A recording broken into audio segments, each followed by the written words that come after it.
Hallo zusammen, willkommen auf meinem Kanal und in meiner kleinen Werkstatt. Ja, ich hatte eigentlich nie vor die Kamera zu treten, aber da sitze ich nun und ihr seid schuld. Ja genau, ihr seid schuld. Ihr habt in letzter Zeit so oft mein letztes Video angeschaut, so viele Likes dagelassen, so viele Abos dagelassen. Dafür muss ich mich einfach bei euch bedanken, finde ich super.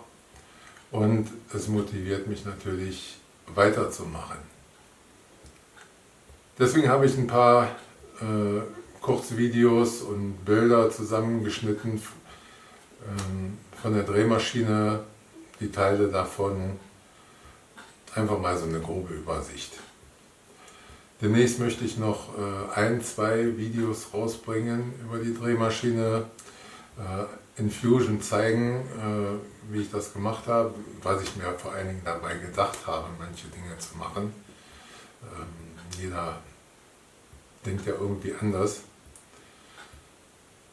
Ja, und dann muss ich dann erstmal gucken, wie ich das mit dem Video in Fusion mache, weil ich habe keine Capture Card. Muss ich mal gucken, wie man das denn vernünftig aufnehmen und vertonen kann.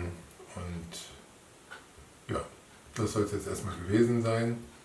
Ich wünsche euch viel Spaß bei den Bildern, bei den Videos und bleibt gesund und bis zum nächsten Mal. Tschüss.